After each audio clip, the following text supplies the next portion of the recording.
네, 오늘 리더스 인덱스 박주근 대표 모시고 주목할 만한 기업 이슈를 좀 살펴보도록 하겠습니다. 네, 대표님 어서 오세요. 네, 안녕하세요. 네네. 그 리더스 인덱스 이름이 굉장히 멋있는데 이 리더스 인덱스의 대표로 계시니까요. 이거 회사 소개 조금 드려야 될 것 같은데요. 네. 예. 제 회사는 기업의 각종 데이터를 분석해서 말로 기업 분석 연구소로 보시면 될 것 같아요. 아하. 네, 각종 데이터. 빅데이터 맞습니다. 컴퍼니 애널리시스 이런 네, 데네요. 그렇게 보시면 그렇죠? 될것 회사 같습니다. 분석하고 그러는데요. 네. 재무적으로 좀 더 하시나요, 그러면요? 재무, 인사, 투자. 재무, 인사, 투자. 네, 여러 가지를- 사실은 속속들이 개인들이 볼 수 없는 것들을 좀 분석하시네요. 네, 뭐 개인들이 충분히 볼 수 있지만 보지 않는 것들을 모아서 그렇죠. 정보로 만들어서 제공해주고 있는 업체로 보시면 됩니다. 이거 유료인가요? 당연히. 네, 그렇습니다. 알겠습니다. 예, 저도 보고 싶습니다. 예. 자, 이제 그 시장에 대해서 한번 좀 여쭤보고 싶은데 워낙에 이제 속속들이 분석을 하시니까 네. 삼성전자 네. 여쭤보고 싶습니다. 그 개인들이 뭐 지금 힘들어해요. 삼성전자 네, 좀 그렇죠. 많이 가지고 계신 분들이 많아요. 그다음에 좀 예전으로 돌아가면 그 네. 액면 분할한 이후부터 들고 계신 분들도 많거든요. 사실은. 그렇습니다. 예. 네. 자, 특징적인 변화가 있습니까? 저는 크게 한 두 가지 정도로 양상을 분할해서 봐야 될 것 같아요. 그러니까 지금 우리가 6만 전자를 깨진 가장 큰 이유는 어떻게 보면 글로벌 경기 침체와 외국인들이 지분을 매도한 이유가 가장 큰 주된 이유였다면 문제는 이제 하반기입니다. 하반기의 문제는 이런 거겠죠. 지금 가장 우려되는 부분은 반도체 수요의 하락입니다. 특히 이제 메모리 반도체를 좀 구분해 보시면 메모리 반도체 수요가 어떻게 구성되냐 하면은 소위 말하는 PC 정도에 들어가는 메모리 반도체 수요는 한 14%밖에 안 되고요. 네네. 서버용이 한 35% 됩니다. 크네요. 네. 서버 크네요. 그렇죠. 그렇죠. 예. 근데 문제는 삼성전자가 사실 서버용 메모리 반도체 많은 수익을 남겼거든요. 최근에 이제 자료들을 보면 이미 인텔이 그 데스크탑 CPU의 출하량을 전대비 30% 급감했습니다. 이게 뭐냐 하면 서버용이 준다는 이야기입니다. 거기에다가 이 경기가 침체돼서 그 지갑을 닫아버린 그 하반기 IT 제품 닫아버리면 하반기 IT 제품 수요가 줄게 되고 이렇게 되면 빅테크 기업인 소위 말하는 아마존, 구글, 페이스북 같은 기업들이 데이터 센터 투자가 아마 줄 가능성이 큽니다. 그러면 이게 메모리 반도체 수요의 하락으로 이어지거든요. 그러니까 지금의 주가 반영은 어떻게 보면 굉장히 불확실성과 글로벌 경기 침체, 뭐 이자율 상승 이런 것들로 있다면 하반기의 주요 그 어떤 변곡점은 이 수요 곡선이 가장 큰 역할을 할 거기 때문에 이게 가장 크고 최근에 이제 삼성이 이틀 전에 한 8시간 정도 장기 회의를 했어요. 그 이재용 부회장이 네. 유럽 출장을 다녀오고 이런 것들을 보면 최근에 삼성의 큰 변화를 좀 몇 가지 읽어내셔야 되는데 지금까지 삼성전자의 주요 그 사업의 경쟁력은 어떻게 보면 한 3년간은 그 안정적인 수요에 따라서 굉장히 수익성을 강화를 위주로 경영을 해왔다 보면 그래도 이 3년 동안 놓친 게 뭐냐 하면 삼성전자의 핵심은 완벽한 초격차 기술 격차를 통해서 1등을 많이 가져가는 수익 구조로 많은 수익을 가져가는 구조를 가져왔단 말이에요. 이러한 것들에 비상등이 켜지고 있다는 것이 여러 곳에 감지를 되고 있습니다. 그럼 이 질문을 드려야 될 것 같네요. 그러니까 조금 방어적으로 운영을 했고 리스크를 테이크하지 않았다는 얘기죠. 그렇습니다. 그냥 나는 좀 돈을 잘 벌겠다, 마진을 네. 확보하겠다. 네. 그 대신 미래를 위한 투자를 안 하니까 초격차를 유지하지 못했고 그렇다면 PR 밸류에이션에 좀 영향도 미치고 향후 미래의 사업에도 좀 영향을 미칠 텐데요. 네, 그렇습니다. 그것이 이제 여러 가지 신호로 방증하는 이유가 우선 그 지난 5월달에 갑자기 반도체 소장을 비롯한 부사장들의 전격 인사, 그리고 삼성이 지금까지 초격차를 유지해왔던 그 테크놀로지 리더십의 격차를 한 1.5년에서 한 6개월 이내로 줄였다는 이야기가 나오고 있고요. 또 하나는 이 파운드리에 들어가려고 하는데 파운드리의 수율 문제가 아주 많이 결혼됐습니다. 지금 어제 3나노 기술에 대해서 양산 선포를 했지만 사실은 3나노를 할 수 있는 게 중요한 것이 아니고 3나노의 양산으로 몇 프로의 수율, 업계에서는 60% 이상 수율이 돼야 경쟁이 나온다 그러거든요. 네네네. 그 수율을 확보할 수 있느냐가 저는 핵심이기 때문에 네. 그러니까 이 두 가지, 그러니까 반도체 수요 곡선의 하락과 이 기술 격차를 어떻게 메꿀 것이냐에 대한 이 두 가지 부분에 대해서 시장에 확실한 시그널을 주지 않으면 반등은 좀 쉽지 않을 것이다 이렇게 생각하고 있습니다. DDR5가 새로 나와서 마진도 좀 높아지고 그다음에 5셋 업체들의 실적들을 보면 뭐 괜찮지 않겠냐 뭐 이렇게 생각을 했는데 실질적으로는 좀 그렇네요. 그래서 뭐 어쨌든 그러면은 사실은 뭐 저희가 이런 생각도 많이 하지 않았습니까? 뭐 전기차에 들어가는 반도체도 굉장히 네. 많아지고 햅틱도 많아지고 그다음에 AR, VR 기계도 뭐 언젠가 네. 나올 거 아닙니까? 네. 그래서 이제 좀 세상이 조금씩 바뀌면서 네. 반도체는 영원히 꺼지지 않는 등불이다 이렇게 네. 생각했는데 네. 잠시 꺼질 수는 있겠네요. 그렇습니다. 지금 뭐 네. 주가에 반영된 대부분은 어떻게 보면 올 연말 실적까지 반영해서 이미 주가에 다 반영된 이야기거든요. 근데 제가 방금 말씀드린 수요 곡선의 하락과 삼성전자가 본연의 코어 밸류를 가지고 있었던 기술 격차를 확실한 기술 격차를 바탕으로 한 확실한 수익 극대화 이 두 가지의 핵심 지표가 무너진다면 삼성전자의 이 반등은 점차 쉽지 않을 수도 있다 이렇게 생각할 수 있습니다. 네, 알겠습니다. 자, 우리 삼성전자에 대한 얘기를 좀 나눴고요. 그다음에는 이제 카카오에 대한 얘기를 좀 나눠볼게요. 예, 큰 것들, 예, 굵직굵직한 거 얘기하겠습니다. 네. 카카오 모빌리티가 이슈가 있습니까? 아니면 이 이슈가 더 중요한 질문입니다.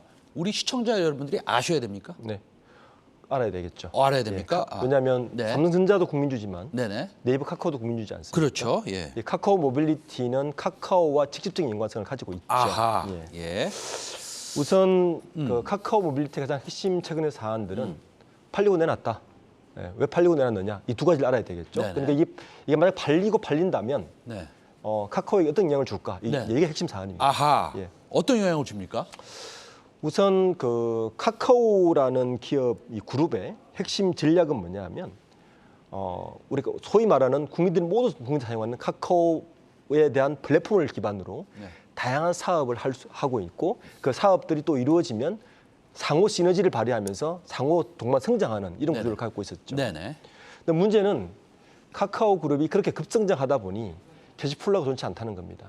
예, 그러다 보니까 김범수 의장 입장에서는 IPO를 빨리 지키거나 또 특정 기업은 스피노프해서 빨리 팔아서 이 자금을 마련해서 성장을 계속 이끌어 가야 되는데 여기에 지금 제동이 걸렸다고 보시면 됩니다. 아하. 예. 그래서 카카오 모빌리티의 매각은 어떻게 보면 김범수 그 미래인허시트 센터장 입장에서는 카카오 모빌리티는 계략과 같은 그 기업이었죠. 왜냐하면 5년간 적자를 냈습니다. 네네. 네. 그리고 최근에 그 동방성장위원회가 대리운전을 중소기업 업종으로 지정을 해버렸어요. 진출할 수가 없죠. 그러니까 IPO를 할 수가 없습니다. 한시가 급한데 IPO를 해서 자금 캐시플로우를 돌리고 이렇게 해서 성장시켜야 되는데 거기다가 작년에는 국정감사까지 이 부분 때문에 또 가서 고개를 숙였습니다. 그러니까 김범수 의장 입장에서는 카카오 모빌리티 그렇게 썩 좋은 갖고 있기에는 좋은 기업은 아니다. 약간 뭐라 그럴까요? 좀 골칫거리? 네, 예, 계력으로 보셔도 될 것 같죠. 그렇습니다. 그래서 아마 이거를 이제 MBK 파트너스의 지금 나오는 이야기는 MBK 파트너가 매각을 하지 않겠느냐라고 나오고 실제 그 노조 15일 날 이제 한국경제에서 아마 단독으로 기사를 발표한 것 같은데 그 다음 다음날 17일 날 노조에서 바로 반발을 했죠. 그랬더니 경영진 측에서 지금 매각 중이라는 것을 어느 정도 시인을 한 것 같습니다. 잠시만요, 대표님. 그러면 사실은 카카오 모빌리티가 우리가 아는 상식으로는 네. 뭐 이렇습니다. 아주 단순하게 카카오가 카카오 모빌리티를 뭐 한 50% 가지고 있고 네. 우리 데이터 정확한 체크해 보면 되겠지만 네. 그다음에 5조 5년 동안 손실을 냈고 네. 그럼 팔면 그럼 카카오 좋아질 텐데요. 좋아지겠죠. 그런데 네네. 카카오라는 그 기업의 본질적 그 핵심 가치는 네네.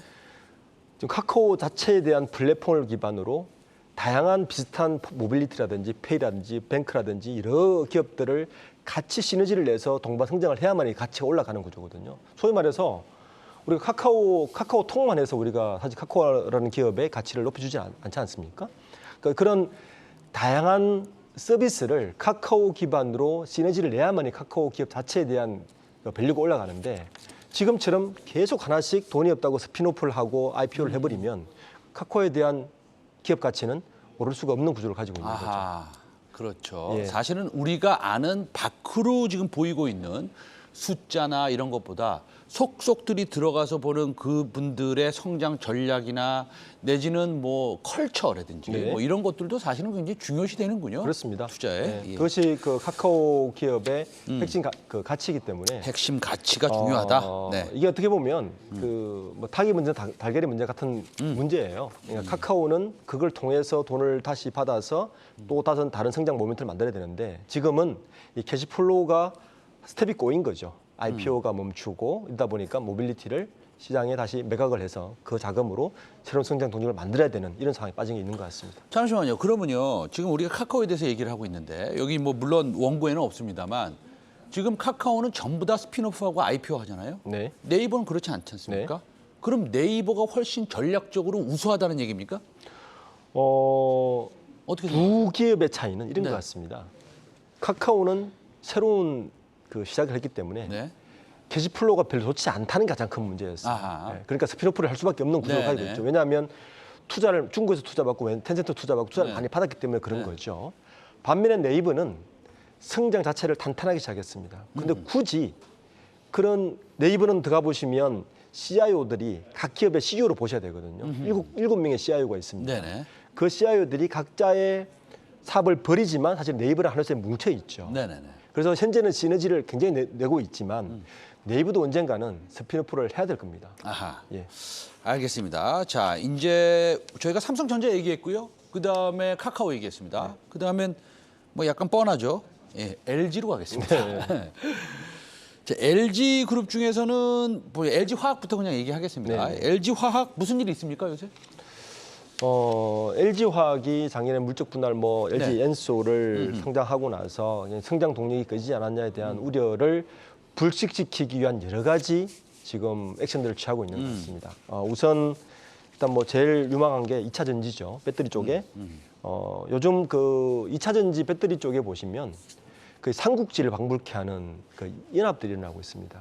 예를 들어 LG 화학은 뭐 LG 그 고려 아이언이라든지 이런 네네. 걸 통해서 네네. 만들고 있고 SKO는 포스코와 또 연합해서 또 하고 있고 상세 SL대로 하고 있습니다. 이게 뭐냐하면 지금은 2차 전지가 초반에는 2차 전지 자체만으로 뭔가 사업을 일으켜서 밸류에이션을 높였다면 지금은 어느 기업이 생태계를 완벽하게 장악하느냐의 게임을 갖고 있는 거죠. 그러니까 그 배터리를 만들던 기업이 그 밑에 있는 양극재라든지 여러 가지 그 재료들과 플러스해서 지금 자동차가 10년을 넘어서면서 폐배터리가 나오기 시작하면서 그 시장까지 완벽한 밸류체인을 다 확보하는 게임을 하고 있는데 그 중심에 LG화학이 들어가 있다. 아, 그러면 LG화학이 그 LG 에너지솔루션이 스핀오프돼서 IPO 된 게 뭐 좀 우리 투자자 여러분들이 보시기에는 좀 기분이 안 좋았지만 그동안 그렇죠. 네. 사실은 좀 코어 밸류가 있군요. 그렇죠. 그러니까 LG화학의 새로운 신성장 동력은 그 배터리에 들어가는 소재들이겠죠. 그러니까 LG 엔솔이 영업력이 커지면 커질수록 LG화학이 동반으로 커질 수 있는 구조를 만들어가는 게 현재 LG화학의 가장 큰 숙제고 그 숙제를 하나씩 해가고 있는데 가장 최근에 보면 고려아연과의 어떤 연합들이죠. 이게 뭐냐면 이제 이틀 전에도 전구체 합작법인을 만들었다고 지금 발표를 했는데 이게 뭐냐면 양극재 재료 그러니까 배터리에서 가장 큰 재료가 양극재인데 양극재 재료의 70%를 차지하는 게 전구체입니다. 그러니까 양극재를 만들고 전구체를 만드는 까지 우리가 같이 하겠다. 그러니까 전구체를 만들고 나면 또 뭐가 되냐면은 배터리가 리사이클링 됐을 때 거기서 뽑아낼 수 있는 원재료들도 같이 할 수 있거든요. 그러니까 배터리의 알파부터 오메가까지를 우리는 다 하겠다. 이런 전략이 깔려 있는 거죠. 알겠습니다. LG화학을 좀 그 쉽게 봐서는 안 되는 종목이군요. 예, 가능성이 알겠습니다. 있습니다. 예, 알겠습니다. 오늘 LG까지 말씀드렸고요. 시간이 조금 모자라서 여기까지 하겠는데요.